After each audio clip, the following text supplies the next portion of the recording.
The neighborhood always looked perfect on the surface. Rows of identical houses stretched across winding streets, each one painted in neutral tones, each lawn clipped to precision, and each driveway occupied by polished SUVs and sedans. It was the kind of suburb that advertised peace, comfort, and a sense of belonging. But beneath that neat and orderly exterior lived a tension so thick that no amount of fresh-cut grass could hide it. At the center of that tension was the Homeowners Association.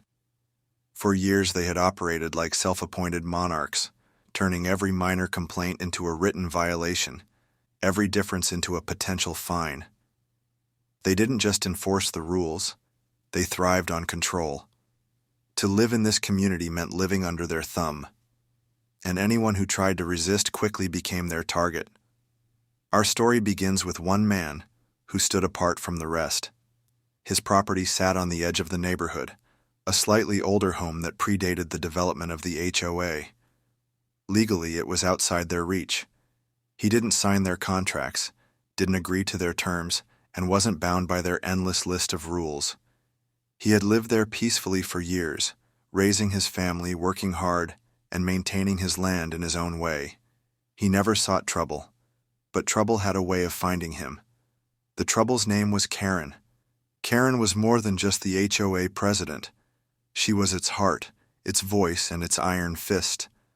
Tall, stern-faced, and always dressed like she was on her way to a board meeting, she embodied the very stereotype of an HOA enforcer. Her hair was immaculate, her voice sharp, and her eyes constantly scanning for anything she could consider non-compliant. For Karen, power was addictive. The HOA gave her a platform, and she used it to dominate. It began with letters. Every week the man received envelopes in his mailbox stamped with the HOA's logo.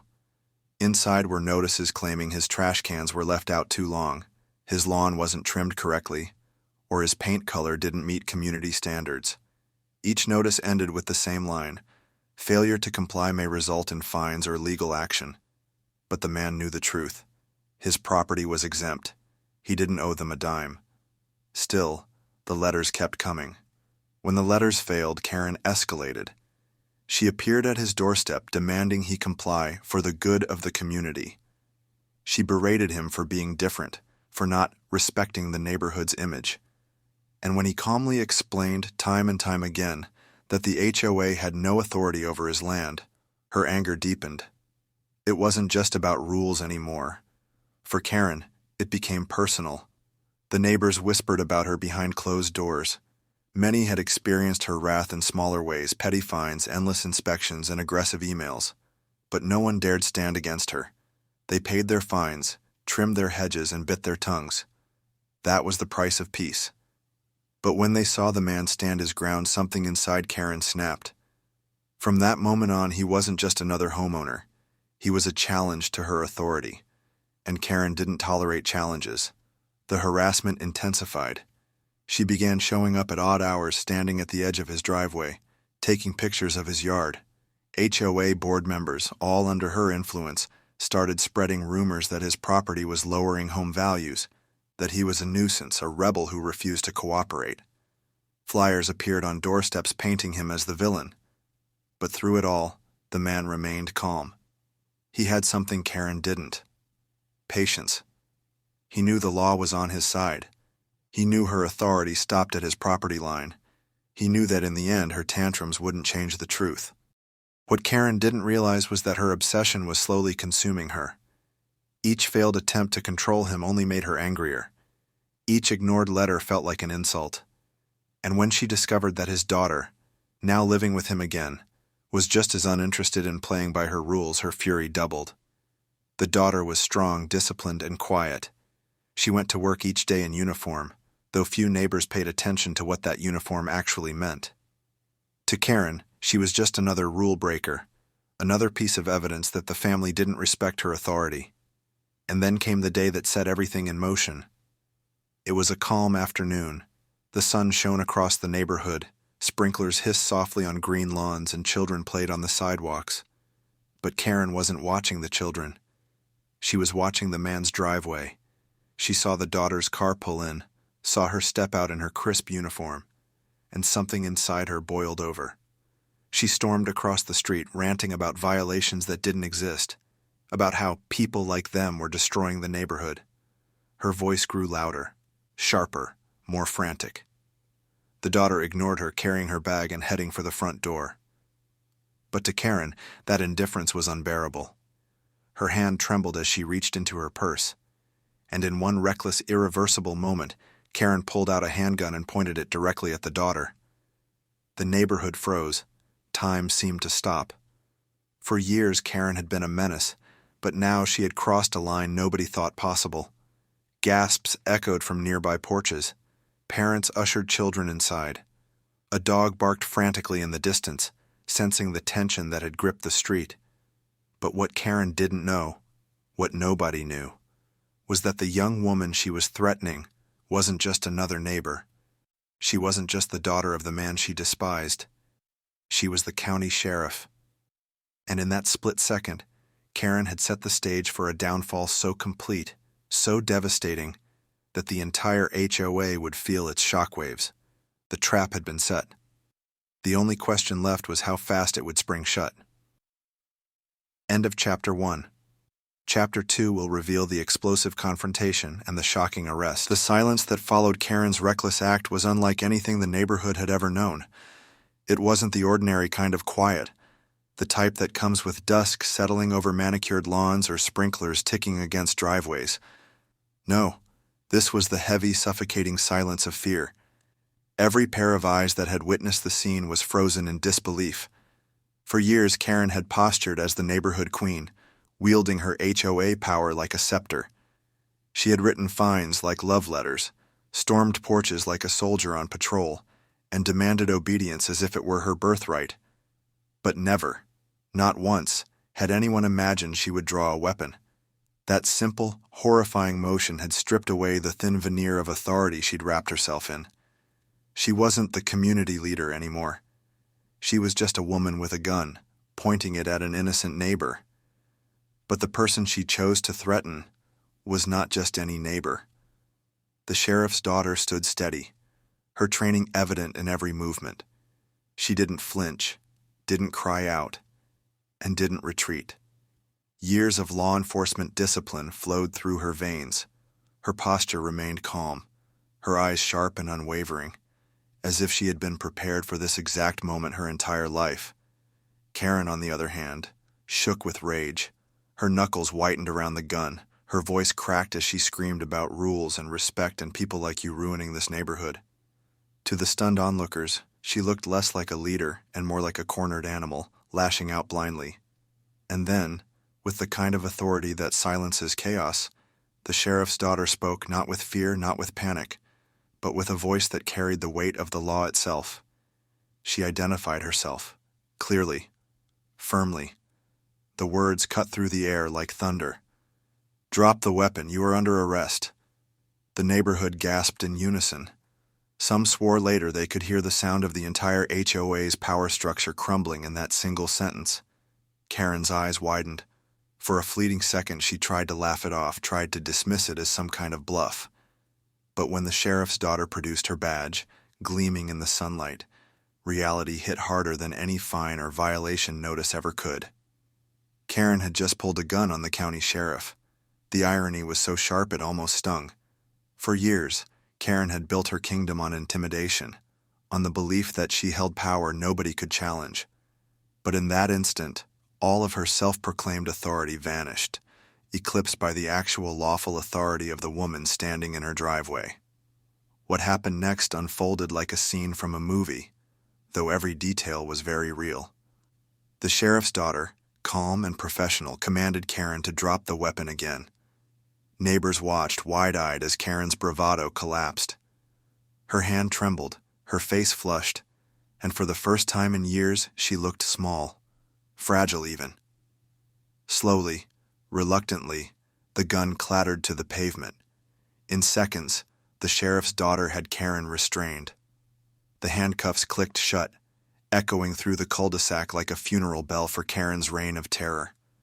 Children peeked through curtains, whispering to their parents. Adults stood silently, some with hands covering their mouths, others with the faintest smirk of satisfaction. Because deep down, every single person watching knew this wasn't just about one gun, one threat, or one bad afternoon. This was justice catching up.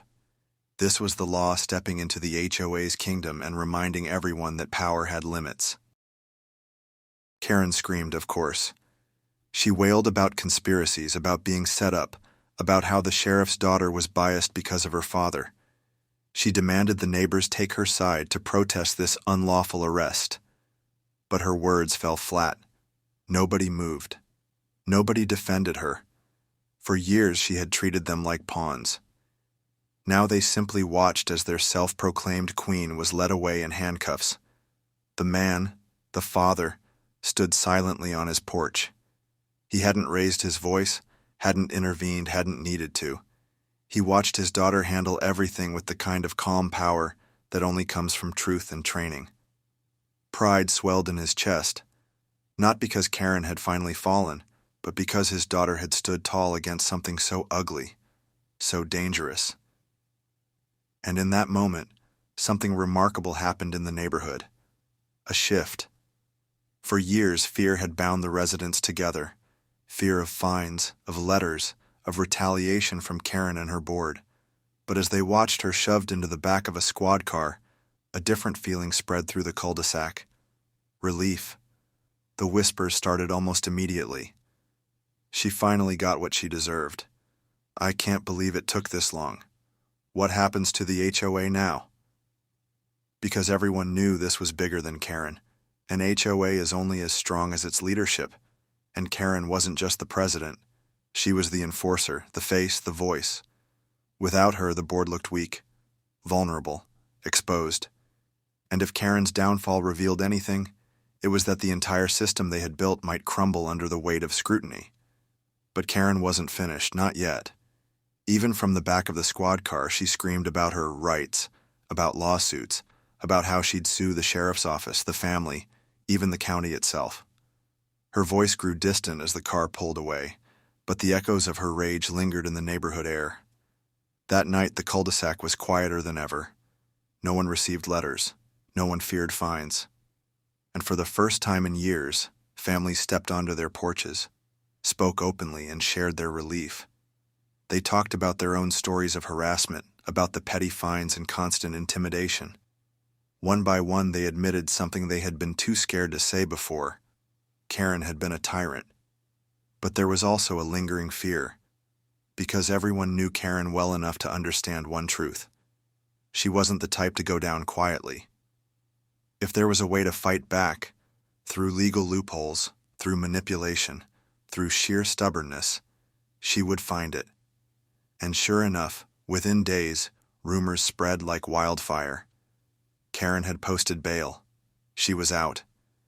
And she wasn't just planning to defend herself in court. She was planning to drag the HOA into the fight with her, to twist the board's loyalty, and to claim that everything she had done, yes, even pointing a gun, was in defense of community rules. The irony was staggering. Karen, the self-proclaimed guardian of order, was about to weaponize the very HOA she once controlled to justify her crimes. But what she didn't realize, what she couldn't possibly prepare for, was that she wasn't just facing her neighbors anymore. She was facing the sheriff's daughter, a woman armed not only with authority, but with the truth, the law, and a neighborhood ready to speak up. And the courtroom was waiting. The stage was set for a battle that would expose every crack in the HOA's foundation, every abuse of power, and every secret Karen had tried so desperately to hide. The courthouse was packed. From the moment the doors opened, it felt less like a legal proceeding and more like the premiere of a long-awaited drama. Reporters lined the steps, neighbors whispered in clusters, and cameras flashed with the same frenzy as if a celebrity had walked in. But this wasn't Hollywood. This was the small-town courthouse, and at the center of it all stood a woman who had once believed herself untouchable. Karen, the self-proclaimed queen of the HOA. She entered the courtroom like she always did, chin high, lips pursed, posture rigid. She wore a tailored blazer in a shade of HOA-approved beige, as if even here in front of the judge, she was trying to project authority. But the weight of the handcuffs she had worn just days earlier still lingered in the eyes of everyone who had witnessed her arrest. She wasn't the queen anymore. She was the defendant. The sheriff's daughter sat calmly at the witness table, her presence sharp, composed, and immovable. No uniform, no badge displayed today, only a steady demeanor that spoke louder than any symbol of authority. She wasn't here as a cop. She was here as a victim, as a witness, and as the living contradiction to Karen's narrative of power. The gavel struck. The trial began. Karen's defense. Karen's attorney wasted no time trying to twist the story. To the jury, he painted Karen as a concerned citizen, a leader defending her community, and a woman unfairly targeted by bias. He claimed she had acted in self-defense, that she had feared for her safety, that the sheriff's daughter had provoked her with defiance. Every sentence reeked of desperation, but Karen nodded along vigorously, as if each word restored her lost crown. She scribbled notes, whispered into her attorney's ear, and occasionally shot icy glares at the sheriff's daughter. In Karen's mind, this wasn't a trial. It was just another HOA meeting, another stage where she could bend rules to her will. But courtrooms don't bend the way HOA boards do. The prosecution. When the prosecution rose, the room shifted. They didn't just argue the law, they unraveled Karen's entire empire. Piece by piece, they laid out her history of abuse, the endless stream of fines for petty violations, the intimidation tactics used against families, the threats whispered in board meetings, and finally the gun, the ultimate abuse of power, the moment Karen crossed the line from intimidation into outright criminality. But the true turning point came when the sheriff's daughter took the stand. The testimony. The room fell silent as she walked to the witness box, calm, composed, unshaken. She swore her oath and began to recount that fateful day, not with anger, not with exaggeration, but with the precision of someone trained to tell the truth under pressure. She described the confrontation, how Karen had approached her, how the shouting had escalated, and how the gun had been drawn. She didn't dramatize. She didn't embellish. She simply laid the facts bare, and in doing so, she stripped Karen of her last defense. Because facts don't lie. Karen tried to hold her composure. She muttered under her breath, rolled her eyes, and shook her head violently as if she could will the testimony into falsehood. But the more she reacted, the worse she looked. The jury saw it. The judge saw it. And perhaps most painfully of all, the HOA dragged in, the neighbors who had once feared her saw it. But the trial didn't stop with Karen. The sheriff's daughter ended her testimony. The prosecution turned their gaze to the HOA itself. Her power stopped the moment she pointed that gun. Families who had been fined for leaving a stroller on the porch. Veterans ticketed as if the air itself shifted. Single parents threatened with liens over lawn heights. Each story painted the same picture. An HOA not run by order, but by fear. And every road led back to Karen. The HOA board squirmed under the weight of exposure. Some tried to distance themselves, claiming Karen had acted alone. Others fumbled with excuses, insisting they were just following procedure. But the more they spoke, the more they revealed a system designed to protect itself at the expense of the people it claimed to serve. Karen, realizing her allies were abandoning her, erupted in one of her infamous tirades. She accused her board of betrayal, screamed at witnesses, and even dared to lecture the judge about respecting HOA rules. Each outburst dug her hole deeper. The jury didn't just see a woman accused of a crime. They saw a tyrant stripped of her throne. The turning point. The prosecution saved their most damning evidence for last. Video footage from a neighbor's doorbell camera. The grainy clip played on the courtroom screen. It showed Karen storming toward the sheriff's daughter, voice raised, body language aggressive. And then, clear as day, the gun. The way she pointed it. The way her hand trembled with fury. The way the sheriff's daughter stood steady, calm, and commanding. Gasps echoed through the courtroom. Whatever doubt remained vanished in that instant. Karen's face drained of color. She had built her defense on denial, on twisting perception, on claiming bias. But the camera never lies. The jury had seen it with their own eyes. The verdict. When the jury filed back in, the silence was suffocating. Karen sat rigid, hands clasped, lips muttering inaudible words. Prayers, curses, nobody could tell. The sheriff's daughter sat steady, gaze forward, unmoved by the theatrics. The foreman stood. The words rang out. Guilty. On every count. The room erupted. Neighbors wept, some from relief, others from the sheer weight of years of oppression finally lifted. Reporters scrambled for quotes, cameras flashed, and whispers of justice swept through the crowd like wildfire. Karen, however, refused to accept it. She shouted over the gavel, calling the trial a sham, vowing to appeal, screaming that the HOA would rise again. But her words were drowned out by the sound of handcuffs clicking shut once more. This time there would be no bail. This time, the Queen had truly fallen. Aftermath in the neighborhood. In the weeks that followed, the HOA scrambled to distance itself from Karen. Emergency meetings were held, resignations poured in, and lawyers began circling like vultures. Some neighbors pushed to dissolve the HOA entirely, while others argued for reform. But one thing was certain. The fear was gone. For the first time in years, kids played freely in the cul-de-sac, flags waved without consequence, and porches once hidden under HOA scrutiny blossomed with flowers, furniture, and life. The sheriff's daughter became a quiet symbol of resilience. She never bragged, never sought fame, but her presence reminded everyone of a simple truth. Authority means nothing without justice. And Karen? She sat behind bars, still muttering about bylaws and community image, her voice echoing through cold prison walls instead of manicured neighborhoods. The irony was complete. The woman who once fined people for weeds now found herself powerless, her empire reduced to nothing more than a cautionary tale.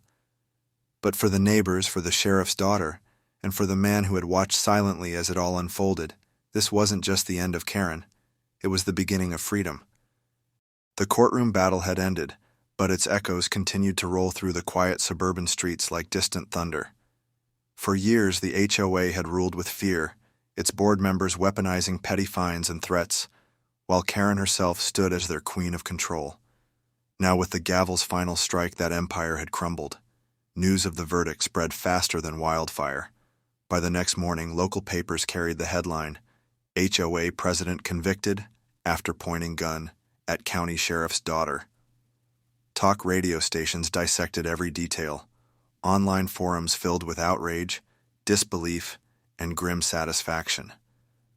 And perhaps most damning of all, the neighbors who once bowed to Karen's commands now whispered freely about her downfall. The man who had been her target for so long remained quiet. He didn't gloat, didn't throw a party, didn't taunt the people who had once believed Karen's lies. He simply stood on his porch that evening, hands in his pockets, watching as the neighborhood seemed to exhale for the first time in years. But the story didn't end with Karen's arrest. The HOA itself had become poisoned by her obsession. Lawyers soon descended on the organization, digging into its finances, bylaws, and actions over the years. What they found shocked even those who had long suspected corruption. Records showed inflated fees, selective enforcement of rules, and even evidence that Karen had diverted HOA funds to cover her personal expenses. Lavish dinners, spa trips, even payments toward her luxury SUV, all of it taken from the very neighbors she tormented. One by one, the board members resigned. Some claimed ignorance, others claimed fear of Karen's dominance, but the damage was irreversible. Without leadership, the HOA collapsed like a house of cards. Its power vanished overnight, leaving behind nothing but paperwork and debt. For the first time, the neighborhood was free. The change was immediate. Residents who had once tiptoed around Karen's scrutiny now reclaimed their homes. Bright flower gardens appeared where only uniform hedges had been allowed. Families painted their doors in colors that reflected their personalities, not the HOA's arbitrary guidelines. Children played without parents worrying about noise complaints. For many, it felt like they had woken from a long nightmare. But while the neighborhood celebrated its freedom, Karen faced a very different reality. In the cold sterility of a county jail, she traded her power suits for an orange jumpsuit. The woman who once strutted across manicured lawns now walked narrow corridors under the watchful eyes of guards. She tried to posture at first, demanding respect, insisting on special treatment. But in jail, there were no board meetings to command, no bylaws to wield as weapons. Her voice was just another in the endless chorus of complaints echoing off cement walls. And yet, her punishment wasn't just legal, it was social. Karen became infamous far beyond her community. Her mugshot, circulated online, became a meme. Former residents who had moved away shared horror stories about her reign. Even her own allies distanced themselves, unwilling to be tied to her name. For a woman who had built her life around control and reputation, that loss of power was more devastating than the cell itself. Meanwhile, the sheriff's daughter carried herself with quiet strength. Though the confrontation had been traumatic, it revealed her courage and composure under pressure. Word spread quickly through the law enforcement community, and her actions in that tense moment earned her respect from peers across the county. Promotion followed soon after. She had faced danger not as someone looking for glory, but as someone standing her ground against injustice. Her father, the man whose land had started it all, felt an unfamiliar peace. For years he had endured harassment, false accusations, and the weight of being an outsider in his own neighborhood. Yet he never gave in, never compromised his principles, never surrendered to Karen's tyranny. In the end, patience and truth had carried the day. He didn't just outlast the HOA, he outsmarted it. The neighborhood slowly transformed. Without the HOA's shadow looming, neighbors began talking openly again. Block parties returned. Porch lights glowed late into the evening as people gathered to share food, laughter, and stories of survival. The same streets once ruled by fear now thrummed with the sounds of community. The man became something of a quiet hero. People sought his advice, thanked him for holding his ground, and admitted how much his defiance had inspired them. He never bragged, never claimed credit. He simply nodded, offered a few words of encouragement, and carried on with his life. His victory wasn't just for himself. It was for everyone who had ever suffered under the HOA's chokehold. And so, the story of Karen's downfall became more than local gossip. It became a cautionary tale. It reminded communities everywhere of the dangers of unchecked power, of what happens when authority falls into the wrong hands. It reminded people that standing up, even against overwhelming pressure, could change the course of an entire neighborhood. And it reminded those who crave control at any cost that eventually, their own actions would become the trap that consumed them. As for Karen, her name faded into infamy. Once feared, she became a punchline, a warning whispered whenever someone suggested giving too much power to a homeowner's board. Her legacy was not of leadership, but of arrogance, obsession, and self-destruction. And for the man and his daughter, life moved forward. Their land remained their sanctuary, untouched and unclaimed by anyone else. Their home became a symbol, not just of resistance, but of resilience. A reminder that justice, though sometimes slow, always has a way of catching up. The HOA had stolen peace, dignity, and freedom for years. But in the end, they lost everything. And it all began the moment Karen pointed a gun at the wrong woman. Because that woman wasn't just anybody, she was the law, and the law always wins.